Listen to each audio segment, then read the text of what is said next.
que eu pegue uma turma tranquila. Amém.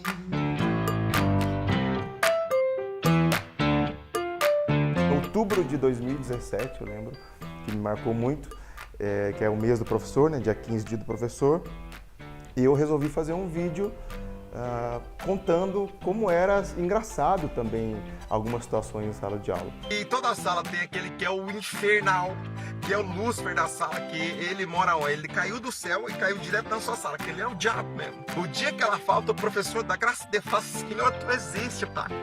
Pai, tu existe porque o Luiz Miguel não veio hoje, Senhor. O Luiz Miguel não veio, a sala fica numa paz. Quando eu subi esse vídeo nas redes sociais, ele tomou uma repercussão muito grande, assim. Aí eu falei, tem alguma coisa, tem alguém, tem uma classe, tem um povo a fim de rir da própria realidade. Você não sabe se ela está indo trabalhar ou se ela está indo acampar no Barigui, porque ela leva um monte de coisa e leva um monte de atividade para casa. Se você divide casa com algum professor, ela jamais pode ver você sem fazer nada, porque senão ela fala que, daqui a pouco você está cortando alguma coisa, está colando alguma coisa, fala, ajuda eu aqui. Entendeu? Você tem que estar desenhando um saci. Eu acho que eu só trago luz para uma situação que já acontece. Se aqui de repente tivesse um sistema de educação, uma valorização, se aqui fosse a Suíça, enfim, talvez esse show nem existisse porque eu não teria coisa, problema para eu fazer piada em cima. Então eu faço piada em cima dos problemas que existem. Parece que eu não me motivo para não me iludir. Vai ser 2 trabalhos, eu me motivar e eu me iludir. Então para eu não me iludir, eu nem me motivo. A minha preocupação parece que nem é mais o que nós vamos aprender, mas é eu não adoecer. E chegar no final do ano vivo, que só falta 3 anos para aposentar. Jesus.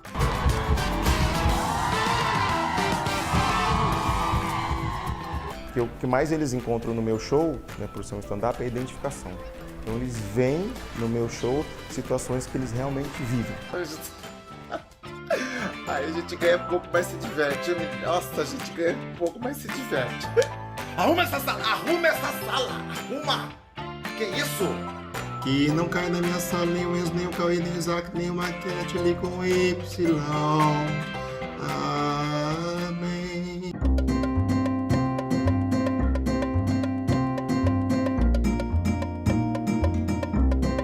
O trajeto é diário, de casa para a escola, da cidade para a zona rural.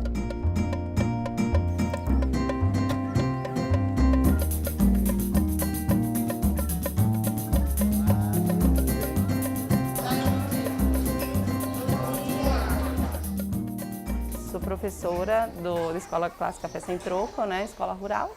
São todos índios venezuelanos, vieram refugiados e a gente tem uma comunidade aqui, o Aral Coromoto, muito próxima. Então a escola acolheu eles e por isso que nós abrimos esse projeto para fazer uma integração com eles. Eu tenho alunos de 6 a 18 anos nessa sala. 6 a 18. De 6 a 18. É muito amplo essa faixa etária, né? É bem diferente. Então, assim, eu tenho aquele grupo ali, os pequenininhos, a gente trabalha com ele como se fosse educação infantil, porque eles nunca foram à escola, então eles ainda não têm aquela coordenação motora fina. Esse grupo aqui ele já está pronto para ser alfabetizado. E aí vocês percebem que eles estão em opostos, eles estão de costa, eu escrevo ali no quadro mesmo, eu faço de quadro, como é cerâmica, a gente escreve ali para eles. E esses aqui eles já estão alfabetizados.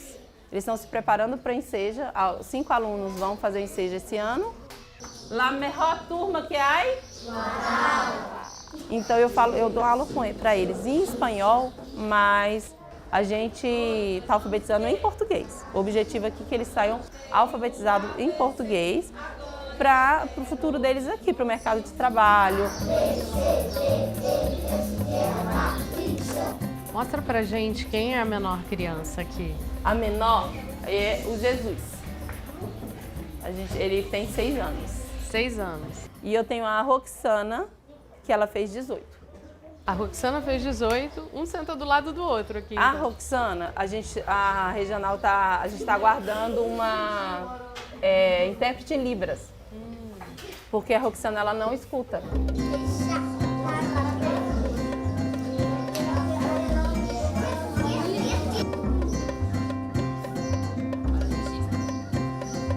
Vou te falar que tudo que eu planejo dá certo? Não dá. Então, gente, vamos comemorar 7 de setembro. Professora, o que é 7 de setembro? Aí eu, é a independência do Brasil. Aí a gente tem que voltar e começar desde o princípio. Mas eu amo, de verdade, eu acho que hoje em dia, eu nem me imagino numa sala normal. Eu acho que eu não me vejo mais no tradicional.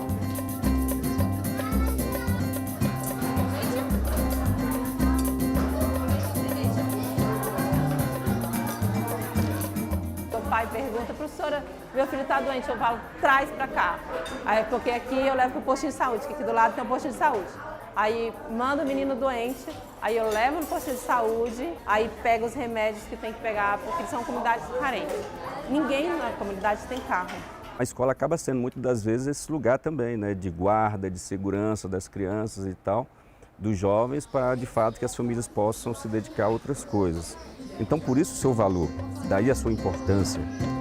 São nesses momentos, assim, da carreira que você pensa que vale a pena? Vale a pena. Eu falei, cara, eu nunca fui tão feliz como eu sou agora, porque não tem como falar deles e não se emocionar. E a escola, ela abraça mesmo a causa de todos, e especialmente dos refugiados, porque é algo novo, né, pra gente.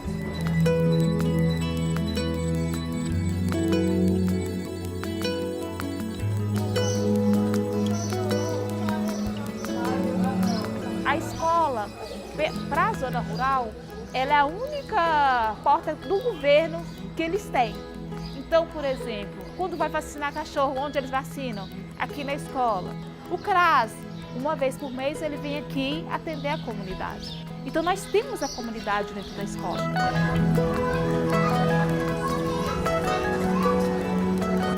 Vocês gostam do parquinho? Gostam? É a parte mais legal da escola ou não?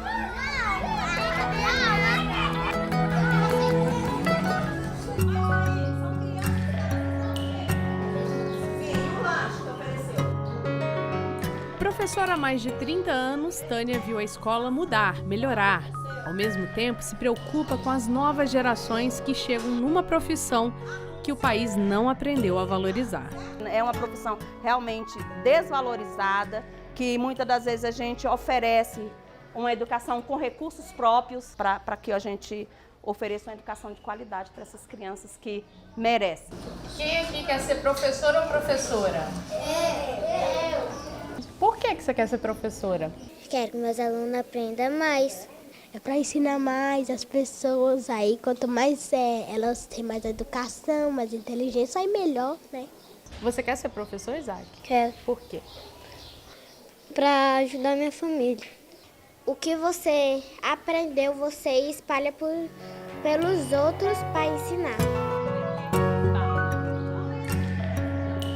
Mas agora a professora se prepara para se despedir da sala de aula. Se aposenta no fim do ano. Estou sofrendo por antecipação já, por essa falta que vai fazer para mim na minha vida. Vai ser muito difícil, não me vejo fora de uma sala de aula, não me vejo fazendo outra coisa a não ser dando aula, porque é gratificante quando você chega no final do ano, você pega uma criança totalmente crua de conhecimento, e você chega no final do ano onde ela vira para a gente e fala assim, tia, você me ensinou tanta coisa, eu vou levar você para o resto da minha vida.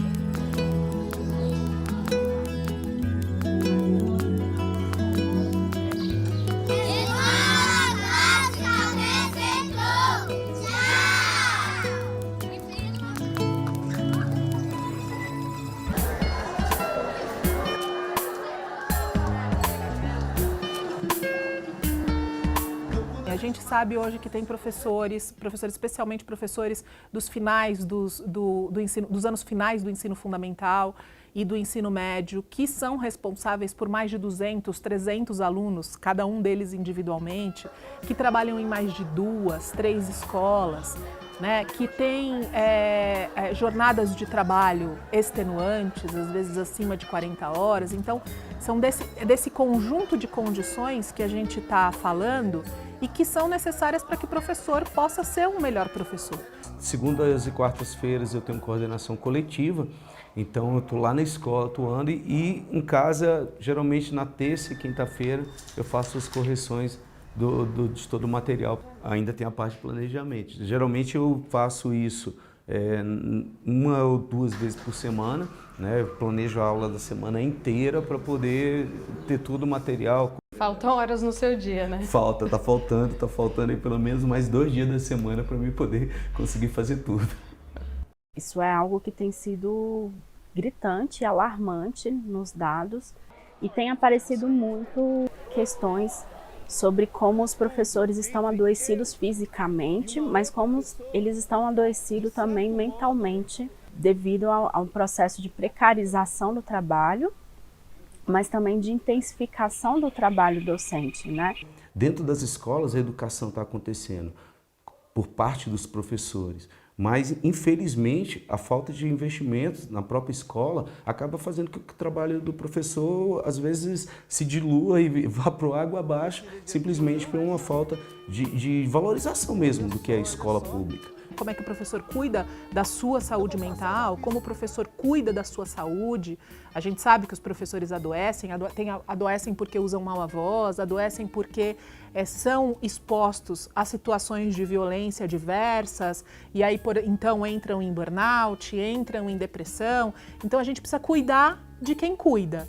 Em São Paulo, nos 6 primeiros meses deste ano, 12 professores foram afastados por dia por problemas de saúde mental, um aumento de 15% em relação ao mesmo período do ano passado. Há 2 semanas atrás eu tive que ir no psiquiatra e o psiquiatra me deixou 1 semana fora da escola para poder o estresse baixar, a cabeça voltar para o lugar, porque é uma loucura. Todos os problemas estruturais, seja de uma escola pública em fase das políticas públicas que existem, tem as exigências dos alunos em relação dos seus sentimentos, das suas fases de crescimento, ainda tem todo o conteúdo que, de certo modo, o professor tem que ter domínio para poder ensinar, além do mais, um bocado de material para poder produzir e corrigir, além da vida pessoal dele. Então é uma profissão que, se a gente não tomar cuidado, a gente vai também se envolvendo nas tarefas, né, que a profissão exige, coloca, sem perceber o seu corpo, sem perceber um possível adoecimento, não é? E, de fato, você acaba se envolvendo mesmo por esse campo da paixão, né? Você acaba extrapolando literalmente o horário que é necessário, porque você quer ver a coisa funcionar. Eu não quero só o feijão com arroz na minha sala de aula, eu quero muito mais. A gente cada vez discute mais as condições de trabalho do professor, né? Que não são adequadas, precisam evoluir para que ele possa ter o seu próprio equilíbrio emocional e agregar às crianças uma atenção especial e cada vez mais especializada. A gente sabe que a sala de aula é o habitat natural do professor, mas o que representa a sala de aula para você?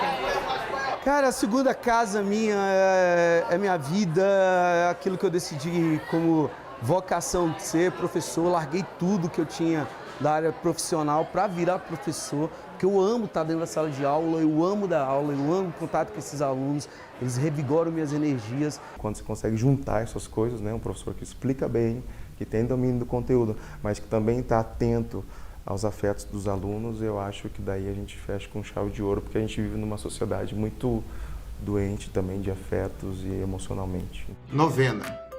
Ana Beatriz, rogai por nós. Caio, rogai por nós. Daniel, rogai por nós. Enzo, tem piedade de nós. Amém.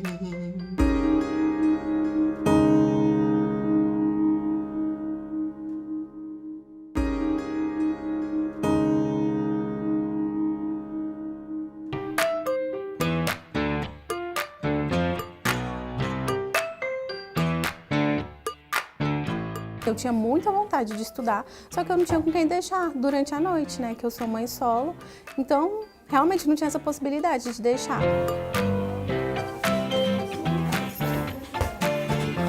Foi no meio deste ano que Carolina conseguiu voltar à sala de aula.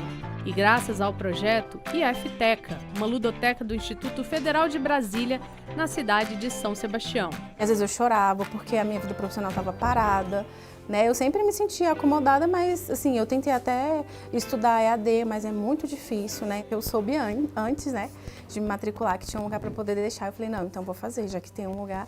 E aí, quando eu cheguei aqui, que eu vi o espaço, né, a qualidade do atendimento das meninas também, eu fiquei assim, muito satisfeita. E ela chora quando ela não vem. Ela ama ficar aqui.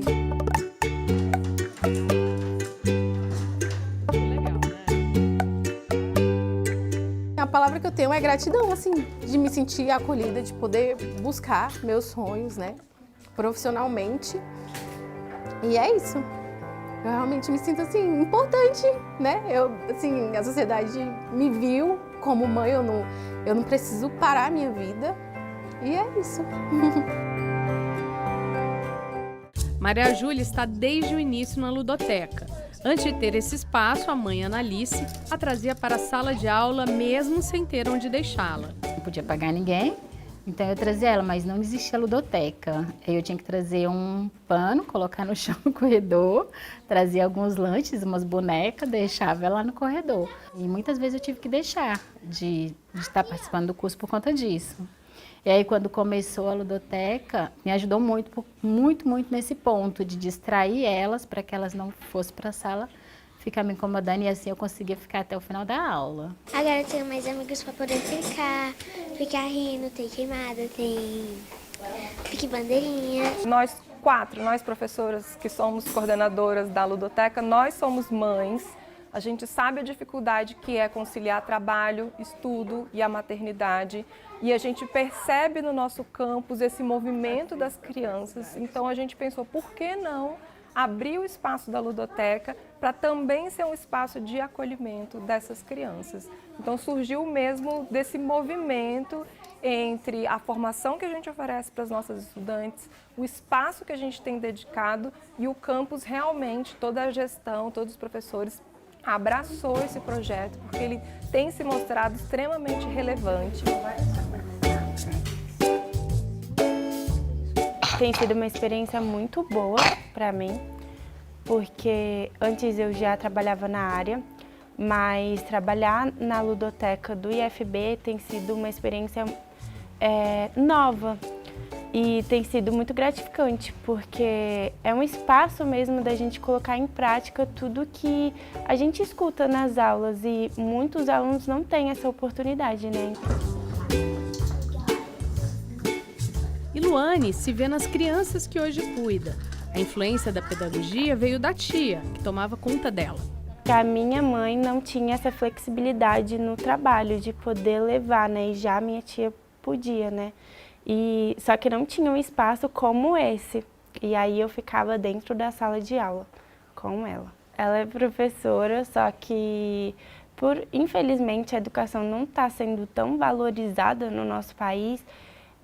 Ela falava para eu seguir outro caminho, mas eu me apaixonei pela pedagogia, pelas crianças e pretendi seguir carreira, né? No Brasil, 1 a cada 5 alunos do ensino superior estuda pedagogia, uma proporção muito maior do que nos países da OCDE, a Organização para a Cooperação e Desenvolvimento Econômico. Por representar uma certa garantia de ter uma profissão, manter aí uma segurança, né, de que vai ter uma profissão quando acabar o curso, né? E, de fato, ter uma certa estabilidade, sobretudo no serviço público. Ao mesmo tempo, outras pesquisas mostram que a pedagogia não tem atraído tanto os jovens. Numa pesquisa recente que o Instituto Península realizou, a gente descobriu que 5% apenas dos jovens que estão terminando o ensino médio têm certeza que querem ser professores, né? Outros pensaram e desistiram, 2 a cada 3 pensaram e desistiram e a grande maioria nem sequer nunca pensou.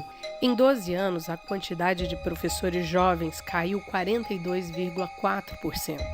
E já o número de docentes com 50 anos ou mais aumentou 109% no mesmo período. Sem a entrada de novos profissionais, já se fala em um risco de um apagão de professores no Brasil em 2040. A projeção é que faltem 235 mil docentes na educação básica se essa realidade persistir. As estatísticas estão mostrando que existe esse apagão de falta de docentes no mercado de trabalho, sobretudo nas áreas das ciências naturais, áreas das exatas, não é, como química, física, até matemática, não é, que inclusive há uma absorção de pessoas de outras áreas, né, porque veem essa lacuna da falta de pessoas para determinadas áreas e que acabam fazendo uma formação aligeirada, infelizmente, em instituições privadas que exploram, né? Quanto que a gente tem aqui, em média, 4 anos para a formação de um pedagogo, uma pedagoga, um docente, uma docente pelas licenciaturas, por exemplo, uma pessoa consegue um certificado com 2, 3 meses, 6 meses, né? Para nós é preocupante, né? O meu sonho de infância era ir para a escola. Eu lembro que começaram a construir uma escola perto da minha casa, eu ia acompanhar a obra, porque eu achava uma coisa mágica, aquela escola surgindo no meio do nada. Finalmente a escola ficou pronta, eu fui matriculada e o meu primeiro ano de escolarização foi muito ruim. Eu não conseguia aprender a ler e escrever, eu descobri na escola uma hostilidade que hoje eu entendo que tinha muito a ver com racismo, mas na época eu não tinha repertório para entender, então eu achava que tinha alguma coisa muito errada comigo e eu fui me silenciando, me tornando uma criança silenciosa, assustada, sempre na expectativa de um safanão e de um xingamento. E aí eu passei para a 2ª série sem saber ler e escrever e encontrei a professora Creuza Pereira dos Santos Lima, uma professora negra, que um belo dia, apesar de todos os meus esforços para ser invisível, ela me chamou até a carteira dela. E quando eu cheguei até a carteira da professora Creuza, ela não queria me constranger, ela não queria me dar bronca. Ela me acolheu. Depois do encontro com a professora Creuza, eu disse para mim mesma, eu não quero ser invisível, eu quero ser professora. Olhando para as carteiras vazias, a educadora Gina Vieira Ponte relembra os 30 anos de profissão. Quando a gente começa a profissão, num país que valoriza tão pouco o magistério e que investe tão pouco na política de formação dos profissionais, eu preciso te dizer que o sentimento que me tomou a maior parte do tempo foi um sentimento de solidão pedagógica. De não me sentir apoiada para fazer o meu trabalho, de não me sentir devidamente orientada. Mas sinto orgulho também, sobretudo, de ter percebido esses equívocos, justamente por estar dentro de um paradigma educacional autoritário, bancário, instrucionista, e em tempo ainda na profissão ter tomado consciência de que eu precisava mudar. Gina criou o projeto Mulheres Inspiradoras, em que através da leitura de livros e trabalhos feitos em sala de aula, os alunos tiveram contato com as histórias de mulheres que mudaram o mundo e sua forma de pensar. O projeto venceu 15 prêmios entre nacionais e internacionais e hoje está em várias escolas do país e também fora daqui. O projeto veio justamente com uma crise na profissão. Parte do meu adoecimento veio pelo meu desejo de querer dar conta de tudo. E o professor não vai dar conta de tudo porque ele está dentro de uma estrutura que tem outros atores e outros agentes que precisam cumprir os seus papéis. Eu tinha que lidar com situações de abuso sexual que os alunos sofriam, eu tinha que lidar com situação de violência, estudantes em situação de vulnerabilidade social. Ser professora num país como o Brasil, marcado por profundas desigualdades sociais, significa compreender que a minha escolha de ser professora é uma escolha profissional, mas também é uma escolha política. Então a crise veio de uma sensação de fracasso e de impotência, que me provocou a fazer essa pergunta. Por que que os jovens viram as costas para a escola? Por que que eles comemoram quando um professor falta, quando na verdade isso deveria ser motivo de pesar, né? Porque representa uma perda pedagógica. E aí eu fui estudar para responder essas perguntas e descobri que o jovem vira as costas para a escola, porque primeiro a escola vira as costas para eles. Dos livros veio a reflexão das mulheres que inspiram no dia a dia. E uma reflexão não só para os alunos. Só que a gente não pode falar só da macro história, né? A gente tem que falar da história da nossa vida, do nosso território. E aí eu convidei mulheres do nosso território para irem à escola. e levei a professora Creuza, que tinha me trazido esse movimento de inspiração para que eu desejasse ser professora. A professora que foi inspirada por uma professora também é uma mulher que inspira seus alunos. Realmente, essa professora que eu tento ser hoje é muito dessa professora que eu me inspiro muito na Gina, né? De instigar os alunos, de inspirar e de ser um agente de transformação social, né?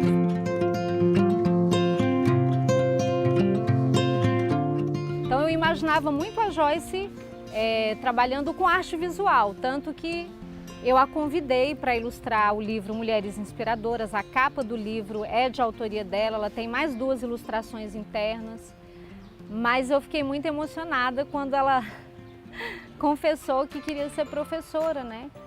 Porque é uma profissão que está tão desvalorizada hoje, que quando você vê um jovem escolhendo a profissão como projeto de vida, eu acho que é um recado importante para a sociedade. Ainda há muitos jovens que veem a potência que essa profissão traz. Eu vejo muito a educação como ela vai no ponto, né? Da gente estar atuando principalmente com crianças, adolescentes, que são o futuro. Então, vendo essa forma diferente delas de dar aula, pensando numa questão social, pensando em formas diferentes, que eu vi que seria muito importante ser professora também. Eu espero viver num país em que ser professor não seja algo menor, como a sociedade diz pra gente o tempo todo. Ser professor possa ser essa coisa grandiosa que eu enxerguei quando sentei no colo de uma professora aos 8 anos de idade.